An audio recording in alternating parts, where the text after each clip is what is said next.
কথাগুলো মনোযোগ দিয়ে শুনে যাবেন, কথাগুলো খুবই গুরুত্বপূর্ণ, অবশ্যই কথাগুলো মনোযোগ দিয়ে শুনে যাবেন। খিল আছে, গাদু আছে, তোমাদেরকে এদেরকে সাক্ষী রেখে বলে গেলাম, তোমরা যে দাবি দেওয়া করলো, তোমরা মেয়ে মানুষ খুব ছোট্ট দাবি করেছো, খুব বেশি কিছু দাবি করনি। তোমরা পানি চাও, গ্রামে পানি নাই, পানির ব্যবস্থা আমি করে দেবো, ঠিক আছে? পানির জন্য আমাদের নবাবগঞ্জের পানি ডিপ টিউবওয়েল বসে পানি পাওয়া যায় না, খুবই খারাপ, আর্সেনিক এবং আয়রন, যে কারণে আমরা এই মহানন্দা নদী থেকে ওয়াটার ট্রিটমেন্ট প্ল্যান করে দেবো।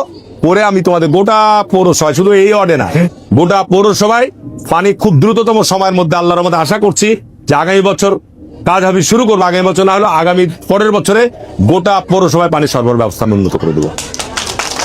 এই কাজগুলো তোমাদের ভোট নেওয়ার জন্য আমি বলছি না। পলাশ ইনকাম করে, পলাশ তার ফ্যামিলি কার্ডের জন্য যাবে না, এটা আমরা সবার জন্য করেছি। তারেক রহমান বলেছে আমরা এটা বাংলাদেশের 2 কোটি ফ্যামিলি 2 কোটি কার্ড পর্যায়ক্রমে সবকে দিবে, এবং এটার বিনিময়ে আপনারা 2 থেকে 2,500 টাকা প্রতি মাসে নগদ টাকা পাবেন। অথবা যদি মনে করে যে আমি টাকা দিয়ে চাল কিনবো, তেল কিনবো, আমার বাচ্চার স্কুলের বেতন দিব, আমি চিকিৎসা কাজে টাকা ব্যয় করব, যা ইচ্ছা তাই করতে পারবে।